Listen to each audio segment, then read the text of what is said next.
ได้เลยไปไหมโอ้บัดเพิ่นซอยกันกเอามาไปเดินตัวนี้มาลูกเรียบตาโอ้โอ้นี่แบกข้าวสารได้ยอมแล้วข่อยตาจะอยู่จอยก็เบิ่งโอ้พร้อมเป็นเงินยังโอ้ยเอา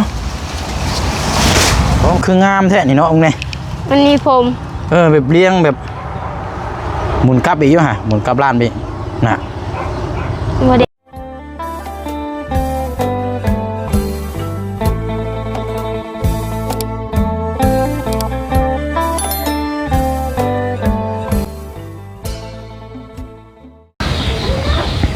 พ่อก็คือว่าขึ้นมาขาวไม่อยากให้มันสู้เนี่ย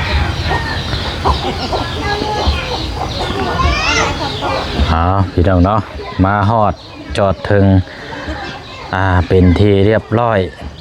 สำหรับทางผู้โชคดีเงินจำนวน1 ล้านกีบและก็กับเครื่องของที่เฮาซื้อสนับสนุนจากห้านของทางบ่าวบุญคงเบิดไป2 ล้าน4 แสนกีบเนาะแล้วก็บวกกับมีนมบ่เสียงซื้อต่างหากอีกพี่น้อยแสนปลายพอดีรวมเบิดกะเฉพาะเครื่องคองนี่2 ล้าน 5 แสนน้อยๆนี่แหละพี่น้องเนาะกับบวกกับมีรางวัลอีกพี่น้องเนาะโอ้ยเอานี่แหละพี่น้องกะเป็นทางน้องปูนาเลยพี่น้องเด้อเนาะมุมมองที่เฮามองไปไกลๆพุ่นกะแน่นอนพี่น้องเนาะกะหนึ่งมาห้องน้ำเนาะห้องน้ำนี่แม่นเบิดเลยพี่น้อยห้องน้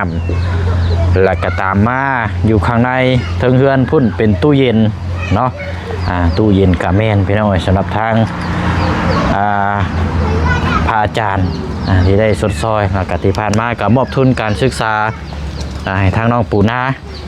เนาะอะไรพี่น้อยเนาะเอามายืนพี่ก่อนลูกเนาะสบายดีเนาะอะไรพี่น้อยแต่ว่ากะเรื่องการทำการเฮียนนี่กับทางน้องปูนาก็ยังอ่อนอยู่เนาะคันเชื่อว่าก็ต้องเพิ่มความขยันเพิ่มความอันนี้เนี่ยจักหน่อยเนาะเพราะว่ายังอ่านออกเขียนยังบ่ปานใดพี่น้องเนาะต้องเพิ่มความขยันอีกจักหน่อยเนาะพี่น้องเนาะกราบสบายดีและสวัสดีพ่อแม่พี่น้องเบิดสุขุสุคนเด้อพี่น้องเนาะพบเจอกันอีกคือเก่าคือเดิมพี่น้องเนาะมื้อนี้ก็มาอยู่ที่บ้านแก้งดวงขึ้นกับเมืองเซโปนแข่งสวรรณเขตเนาะพี่น้องเนาะพาพี่พาน้องมานี่แหละพี่น้องเลยมามอบในอยู่ในกินในทางน้องปูนาเนาะพี่น้องเนาะใช้อันน่าเจ้าไปใช้นะอยู่สวนค่ะอยู่ใช้อยู่สวนพักโดยกำลังเสียยามันไผ่ใส่ย่างไปแค่นี้นะน้าสาวไผ่คือบุเคยเห็นน้าสาวลอยชินตุ่มชินดาบนะน่าทางสาวลอยเนาะโดยนึกว่าผู้ใดคือจอยกูเก่าคือกันเราเห็นเวียกนักบ่โดยเราเห็นเวียกอยู่ไซส์สายนี่นั่นแหละบริเฮ็ดแล้วบริมีแล้วเนาะโดยโดยเมื่อนี่พ่อก็แม่ไปใช้เมื่อนี่พ่อไปเฮ็ดเวียกพ่อไปเฮ็ดเวียกโดยเฮ็ดเวียกตลอดพ่อเจ้านี่เนาะโดยแม่ไปเสียหญ้ามันโดยพ่อเจ้ากะหากะเฮ็ดสร้างบ้านของทางน้องใจดีหากะแล้วนี่พี่น้องวันนี้เราไปเฮ็ดเวียกอยู่ไสก็อยู่บนด่านนี้ร้านใกล้ๆนี่บ่โดยงานเวียกจีนอยู่นี่เนาะโดยโอเคไปเนาะเข้าไปพุ่นบ่อยู่ในโซนพริกพุ่นบ่โดยโอ้ยมื้อนี้นี่เด้อทางนาบ่าวสิมีเนี่ยมามอบให้อยู่ในรถเต็มเบิดเลยแล้วก็มีรางวัลสิมามอบให้นำเนาะแต่ว่าต้องขยันแต่ก็ต้องตั้งใจได้เนาะอันนี้ข่าวทางพระอาจารย์เนาะพี่น้องเนาะที่ได้สดซอยที่ผ่านมาไปเบิ่งน้ำกันเนาะใช้ส่วนได้นะส่วนในคนบ่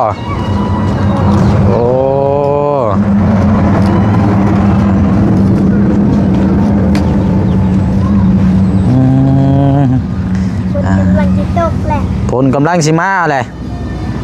โอ้หมักพริกเนาะนี่เป็นเปียงอยู่นี่เก็บหมักพริกขายบ่ บ่ โอ้หมักพริกก็คือว่าคือบ่งามแท้คือเหี่ยวแล้วนี่เนาะ บ่ได้กิน เด้อเอาห่างเหินกันนั่น เลยสบาย ป๊าดทุแก้วตามันจับนี่ให้ระเบาหน่อยลูก เลย เบิ่งก่อนมารอบนี้พี่น้องเอาเจ้ายืนอยู่หันก่อนจนห่วมโอ้โหดีๆนี่พี่น้องเอ้ยเอานี่ไม้ก่อน13 ปีได้พี่น้องเอ้ยแม่นแน่เนาะ13 ปีเต็มกันสิว่ากันปีที่ว่าพบแรกๆที่พบน้องเจอพ่อน้องในเพียงนี่พี่น้องเอ้ยตกมาปีนี้เบิ่งได้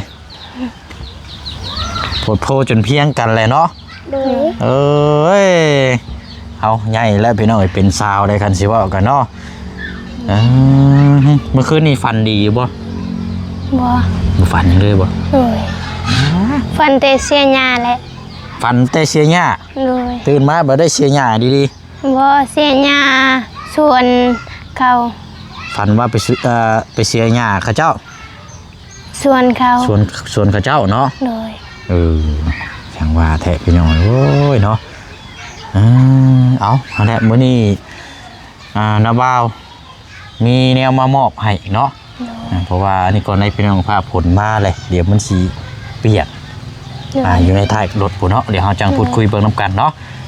ไปเอาลูกไปย่างเนาะผลมาเลยพี่น้องโอ้ยปิดหมักพริกแล้วนี่บ่ไปขายเนาะเอาปิดอันนี้ไปก่อนเนาะ พอดีมักนัดสุกเลย โอ้พาผลปล่อยปลายมาเลยเนาะไปเอาไปเบิ่งน้ำกันอยู่ท้ายรถว่าสีมีอย่างแน่เฮ้ยตารางเฮือนนี่คันเทพื้นปูนขึ้นไปนี่งามนี่เฮือนเจ้านี่ เลย เทนี่อ้อมไปเลยนี่พี่น้องเอาสูงๆจังน้อยสบายเลยเนาะ ก็ yes go เอาลองเปิดอยู่ฮะไปเปิดก็ได้เอาโอ้โธ่เห็นได้เฮาบานนี่อันนี้ต้องเอาขึ้นทั้งเฮือนได้เนาะ เลย ไปลูกไปอันมีบ่ผู้ชายเนี่ยลูกไปเอิ้นเพิ่นมาอยู่หาลูกไปเอิ้นอ้ายเจ้ามาก็ได้ไปอ้ายเจ้าอยู่ว่าไปใช้ แจกแป๊ะ ไปนี่ก็ตาไปเอิ้นก็ไปลูกไปหาเอาตัวนี้ขึ้นก่อนลูกไปเอาขึ้นทั้งเฮือนพุ่นละ คงมันเลยบ่ แม่นเบิดเลยหิวขึ้นไปเทิงพุ่นละจังเรียงน้ำกันอีกเช่นนึงเพราะว่าฝ้าฝนมากเลยพี่น้องเอานี่ไข่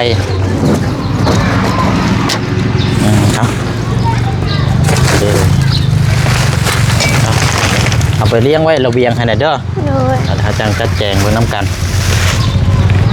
เดี๋ยวให้ทางอันนี้พี่น้องอันนี้มีเนาะมี2 แก๊สคนได้พี่น้องคนมาเลยฝ้าก็ห้องเลยมีบ่เนาะผู้ชายนี่บัดพี่น้องบ่มีนี่บ่เสียงแล้วนี่มีบ่ลูกเอ้าบ่มีไผเลยบ่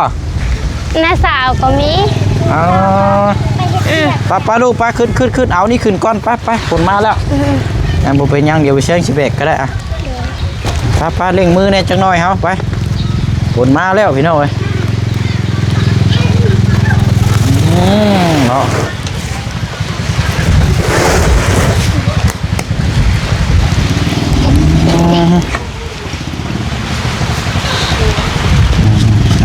ขนมมาลูกดึงมา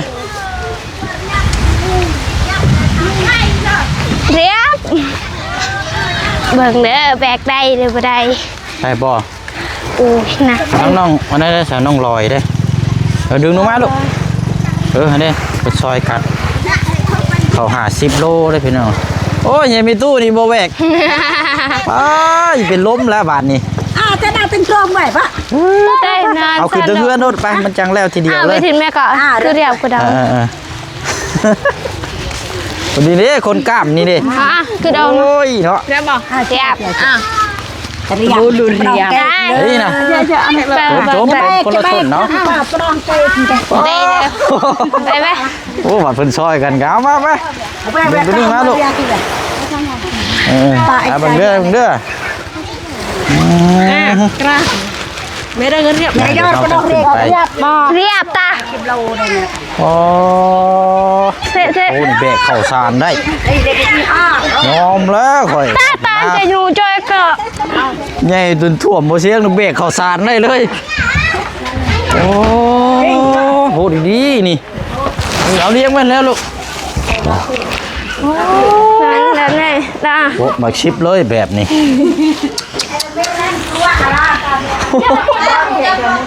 ดีนี่เอาเลี้ยงไว้ลูกวันนี้เลี้ยงให้มันเป็นระเบียบมาละเลยหั่นแหละอ๋อเนาะดีแต่มาซอยกันเนาะมันผ้าผลมาแบบกระทันหันพี่น้องเอ้ย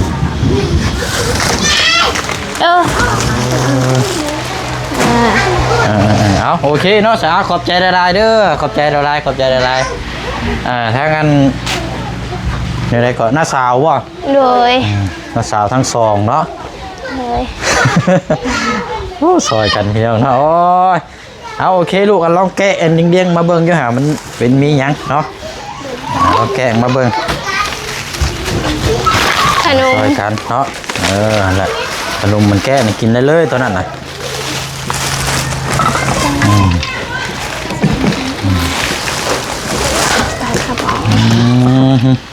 ยอมเลยข่อยเห็นข่าวสารก็ดีเนาะโคตรโพเบรกว้าเบรกจักเทื่อนี่เบรกข่าวสารนี่ มีลายเถื่อข้าวสารยังบ่หอดลูกครับ โอ้เนาะระวังเลยนี่แอวฮักได้แบบนี้เนาะ เลย เอาแกะเลี้ยงเบิ่งลูกเลี้ยงแบบใกล้ๆกันก็ได้เด้อ เลย มาเห็ดเลี้ยงซ้อนๆกันขึ้นกันนั่นแหละเอาสบู่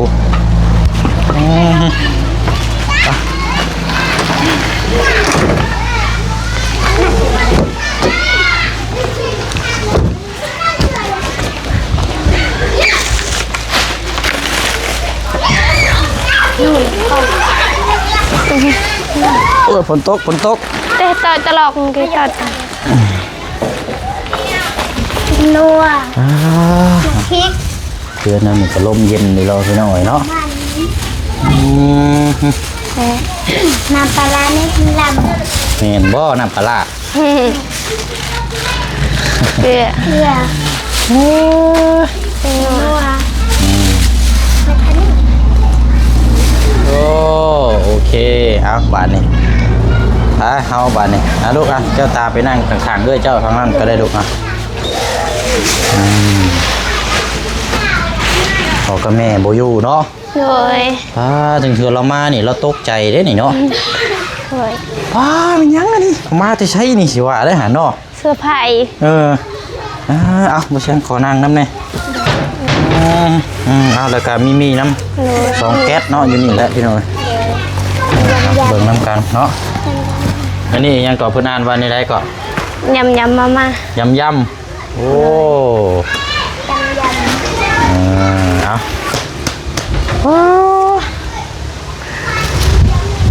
แบกลายรอบหรือว่าแบกเข่าใช่นะ หลายรอบแล้ว อ๋อโอ้ดีๆเนาะ50 โลได้พี่น้องแบกได้เลยโอ้นี่แหละคนแข็งแห้งเนาะคนแข็งแห้งคนแบบนี่แหละสุขภาพแข็งแห้งคันชิว่าว่ะแบบแหน คันชิว่าก็ได้แนวเมเนาะ โดย ได้แนวเมเราพี่น้องว่าเมเราเป็นคนตัวใหญ่นั่นก็แบกเลยเราเล่นแม่เจ้าก็เนาะแบกขอชานแบบแบบขึ้นหนักมุ้ยนะคันชอบก็แบบพร้อมชกนะพร้อมบวกนะโอ้ว้าวแล้วเคยญาติแล้วเคยแบบนี้ครับบางคนเด้อตัวใดทีนี้ขนมตัวนี้เนี่ยกินได้ก็ได้ลูกเด้อพากันแบ่งกินก็ได้ในตู้เย็นเฮามีอย่างแน่ใช่ มีแต่น้ มีแต่น้ำบ่ ำโดย พอดีแล้วเดี๋ยวแกะตัวนี้ใช่เนาะเดี๋ยววิเชียงสิเบิ่งน้ำเนาะ โดย มีนมมีอย่างไรพี่น้อย เข้านี่ก็ยังลายตึบอยู่บ่เพื่อน บ่ไก่จะหมดแล้ว ลายจะเบิดแล้วเอากะ ส่งเป่า ดีแล้วสิพี่น้องเนาะก็ยอมรับว่าทางครอบครัวเพิ่นนี่ก็ทางน้องนี่เป็นคนขยันเนาะขยันช่วยทางครอบครัวดีตลอดมาเสมอต้นเสมอปลายทางน้องปูนานี่พี่น้องตั้งแต่ปูน้อยๆที่เฮาพบเจอครั้งแรกจนฮอดซุมื้อนี้เนาะแล้วก็ทางครอบครัวเขาเจ้าก็หาอยู่หากินซอยกันตลอดพ่อก็ไปเฮ็ดเวียกแม่ก็ไปเสียหญ้าอยู่ให้อยู่สวนเนาะถือว่าเป็นครอบครัวอีกครอบครัวหนึ่งทางผู้ใหญ่ได้มองเห็นก็เลยอยากสดซอยเนาะเอาเดี๋ยวผู้เชี่ยวชาญจะอธิบายบอกก่อนเนาะเป็นเครื่องของทั้งหมดทั้งมวลนี่เด้อลูกเด้อแต่กระพร้อมดูใช้เป็นแท่นอ้าวเป็นยังไงเบิ่งโอ้พร้อมเป็นเงิน1 ล้านกีบ1 ล้านกีบพี่น้อยอันนี้เป็นทางพระอาจารย์ดูทางหลวงปู่เด้อลูกเด้อเท่าหลวงปู่ที่ซอยห้องน้ำทางกีฬานั่นแม่นบ่เลยเนาะแล้วก็กับตู้เย็นเฮากะแม่นตู้เย็นกะแม่นแล้วก็มอบทุนการศึกษาที่ผ่านมาเนาะมื้อนี้ก็อีกรอบนึงเนาะมื้อนี้ก็อีกรอบนึงโอ้ยเอาลูกเอาจับเอาน้ำบ่เสียงเอาจับสิมองกล้องให้บ่เสียงได้บัดนี้ปุ่นเฮาไว้ป้าโตเอานั่นแหละเอาเก็บไว้เด้อลูกเด้อแล้วแต่ทางเจ้าหรือว่าสิมอบให้แม่หรือว่าอยากซื้อหยังก็ซื้อเนาะมีแต่ว่าก็อยากให้ทางนี่ล่ะและเนาะผากนมมืออวยพรอวยไส้ทางหลวงปู่ในลูกเด้อแล้วเฮาจังเรียงเบิ่งของเขาตู้เย็นน้ำกันเนาะเอาเนาะฝากขอบคุณเด้อทางลุงปู่เงินที่มอบให้ลูกขอให้ลุงปู่อยู่ดีไม่แห้งสุขภาพเป็นแข็งปรารถนาสิ่งใดขอให้ได้สิ่งนั้นเงินที่มอบให้น้องปูนาขอให้ลุงปู่ได้กลับมา100 เท่าพันเท่าเด้อสาธุโอ้ยครับก็อันแรกพี่น้องเนาะตามรักเครื่องของกับสีลายเพิ่มก็หนีอยู่แต่ว่าบ่เชียงเอาซื้อประมาณสำนี้ก่อนเพราะว่าคือหลวงตาว่าอยากมอบทุนให้ทางน้องเพิ่นนี่ประมาณ 1,000 บาทกับ600,000 กว่าแต่ว่าบ่เชียงก็ซื้อก็เครื่องของมันก็คือหลายแล้วนะพี่น้องก็ได้เอาเพิ่มเงินไว้ให้น้องเพิ่นอีกเป็น 2,000 บาทเนาะไว้เสียใจเกือบ 2,000 บาทนี่แหละพี่น้องก็เป็นของนี่ก็ห้านสนับสนุนทางห้านน้องไส้ทางห้านเสี่ยวเจ้าหั่นแหละมื้อนี้น้องไส้เพิ่นก็บ่อยู่พี่น้องตามหลักว่าสิมานํกันนั่นแหละน้องไส้บ่ว่างไปเวียดบ่นี่ใดนี่แหละสนับสนุนห้านทางนั้นนำแน่แต่ว่าซอยกันเฮาทางนั้นก็ดีใจพี่น้องเอ้ยโอ้ยเนาะป้าดูบ้านนี่เนาะเฮาจัดแจงเอาเครื่องเข้าตู้เย็นเดี๋ยวบ่เชียงสิเบิ่งน้ำเด้ออึ๊บไปพี่น้องเอ้ย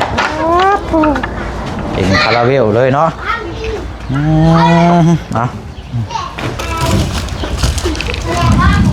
ยอมแต่เราเบรกข่าวสารนี่แหละข่อยปกตินี่ว่าฉันนี่พระเจ้านี่ยากแล้วไม่รอเหี้ยกับตัวเบิ่งกันอากาศเย็นเนาะฝนเศร้าละใช้ลูกคือบัวใต้ไพ่ในมืดแท้นี่เปิดดับอ่ะโอ้เฮือนเราเนาะสะอาดนี่ดินี่พี่น้องโอเคเอาน้ำเอาในใส่อิ่มร้อยเจ้าเด้เอามาแช่ไว้พอดีแล้วพอเจ้าเห็ดเวียกมากับอากาศเย็นๆกินเลย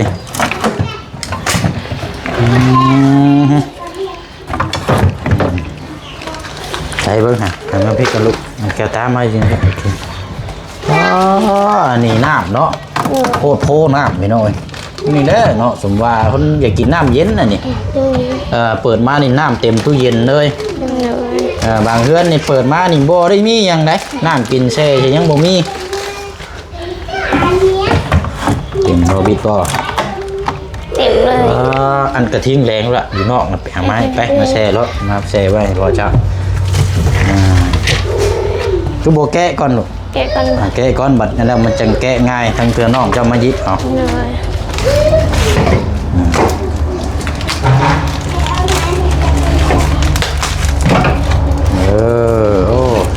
อันนี้เอาไว้หมองไข่ใช่เป็นยังลูกไข่มาเลี้ยงใช้อันนี้ก็เอาไปไว้พุ่นกันกันพอเต็มเลยตู้เย็นชุมเจ้าบ้านนี่คักบ่ ใบนอกก็ได้หนุ่ม เอาแช่ไว้อีกก็ได้เด้มันยังว่างอยู่ตัวนั้นเด้ เนี่ยตัวนี้ แล้วใช้โลดลูกเลี้ยงไว้ลูก เรียนแบบนี้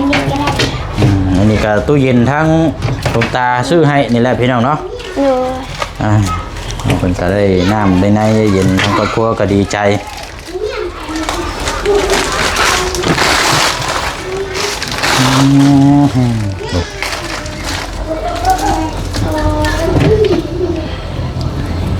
เอาเลี้ยงไว้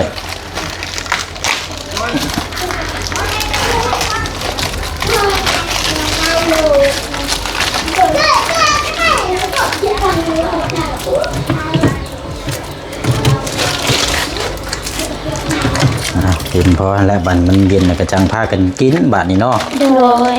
โอ้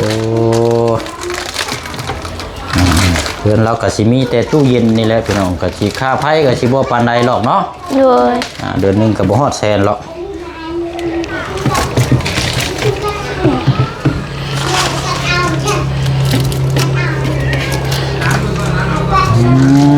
มันเต็มแล้วก็เอาไว้ก่อนก็ได้ลูกเดี๋ยวจัง นี่จังหนึ่งไป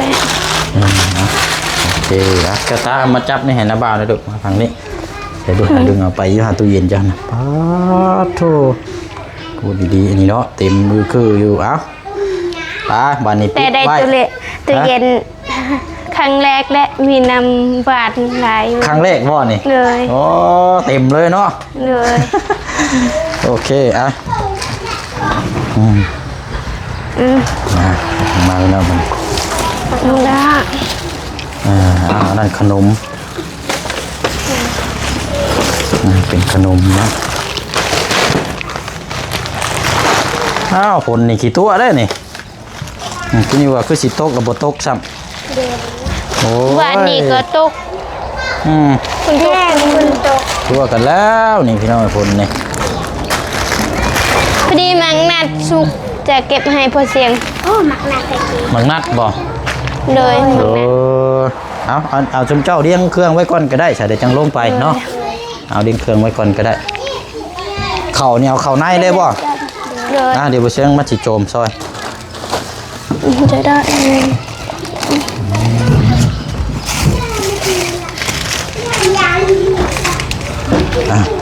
ไปเอาในชั้นไล่ล่างตรวจไปไหนนี่มีไข่เนี่ยคันว่านั่นก็เอาไว้ตู้เย็นน้ำเนาะ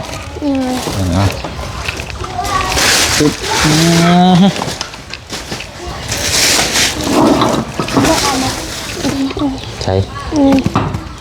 น้องเรียนไว้เอาไข่เอาเข้าไปให้เอาใบแซงจิญูตัวนี้ให้ป๊อ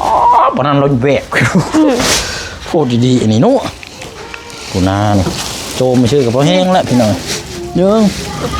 โอ้ยเอาสุดยอดพี่น้องเนาะ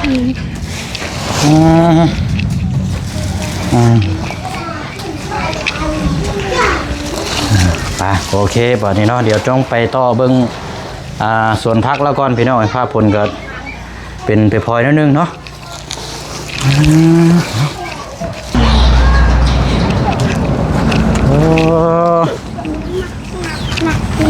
หมักนัดหมักนี่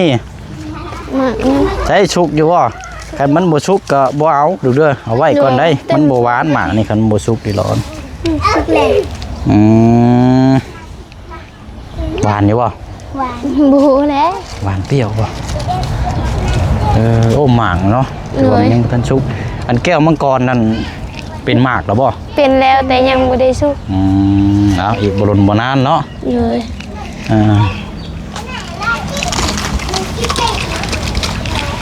เดินกัน เอาหมากเดียวก็พอแล้วลูกเอานั่นก็เอาไว้นั่นซะเอาไว้นั่นแหละมันบ่ค่อยนั่นปานใดหมากอันนี้เนี่ยอันนี้เครือหมึกบวบอันนี้เนาะ ปลูกปี ปลูกปีนี้ปีหน้าได้กินแล้วมังนั้นนี่ เอามันยังปวกบ่โอ้ปีกมันคือคักแท้นี่เดียวจะยุกมาพี่ก่อน เอามาพี่ก่อนเพราะมันคืองามแท้นี่เนาะองค์นี่ มันมีผม แบบเลี้ยงแบบหมุนกลับอีกอยู่ฮะหมุนกลับล้านไปน่ะ บ่ได้ เนาะปกตินี่สิมีขอนเดียวนี่ เลย นี่มันสิมีขอนเดียวแบบนี้เห็นบ่ เลย ของนั้นอันนี้แบบเป็นเปียงคือผมเลยอันนี้ ผมของมี ไก่ผู้ไล่ตายเข้าหัวไปจักรอกอันนี้พี่น้องเนาะ มีหามีสี มีเท่าไรก่อนฮะ มีหา มี5บ่ โดย โอ้ยบ่ฮักก็ย่าจะเอาแบบสิเอามาให้บ่แซงแบบสิก็ได้ เลย ดึงแต่ตัวนี้ลงก็ได้ดอกโอ้คักอยู่ดีนี่พี่น้องเนาะหาได้ยากเลยนี่บ่ค่อยมีเลยเพราะตรงรถไปมีนี่คอมเมนต์มาพี่น้องคันว่าเคยเห็นแบบสิบางนัดมีควันแบบสิอันนี้ครั้งแรกเลยมี5จุกนี่ใหญ่ๆกลางน่ะ3เนาะ เลย โอ้คักอยู่ดีนี่ เป็นผมเลย มันเป็นฮอนคือฮอนไก่เนาะ เลยไปตะลองละ โอเคป้าชาเนาะ เลย เอามีแต่ว่าเอาประมาณซ้ำนี้ก่อนก็ได้เด้อลูกเด้อ เลย โอ้ของฝากเราก็ได้แบบนี้พี่น้องคักเด้นี่เนาะ มักเผ็ดเอาบ่ บ่เอามีอยู่เพิ่นว่ามีอยู่ เลย ไปย่างไปเบิ่งของน้ำเพิ่นก่อนก็ได้จังเนาะโอ้เนาะได้บางนัด ไป แล้วนี่ มี บ่ใส่ถุงก็ยาลูกบ่ใส่ก็ยา บ่ใส่ก็ยา ไว้ในรถเลยก็ได้อย่าไปใส่ขี้ล่างก็ได้ย่างมาเบิ่งอันน่ะของน้ำก่อนพี่น้องนี่แหละเนาะของน้ำบรรยากาศของทางหลวงตาสร้างให้2ห้องพี่น้องบักใหญ่ชมเลย ไป โอ้น้ำทะลักบ่นี่ โดย โอ้ระวังดื้นเด้นี่ เป็ดลายก็มีขี้ลายเลย มันบ่มีทางน้ำลงเนาะ เลย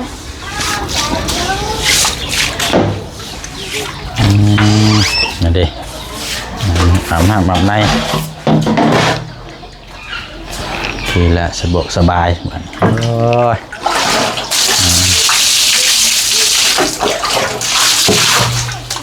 ล้างก้อน โอ้เนาะ เห็ดต่ำจาก เจ้าเคยเห็นอยู่บ่ใช่แบบนี้นะ ไม่เคย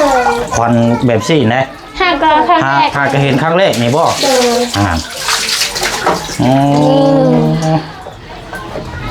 โอเคมาลูกไปบัดนี่และพี่น้อยกับเกี่ยวมากรเนาะป้าเหมือนมีมากระนุนมากใหญ่แท้เนาะ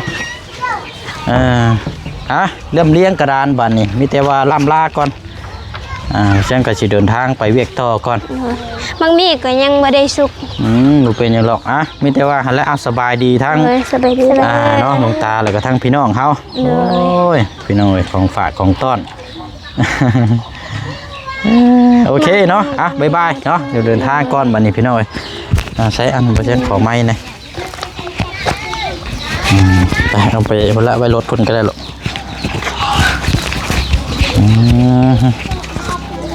ไปเนาะโอ้แปลกได้นี่พี่น้องเนาะบ่เคยเห็นได้แบบนี้ตลาดจะมีควันเดียวนี่มี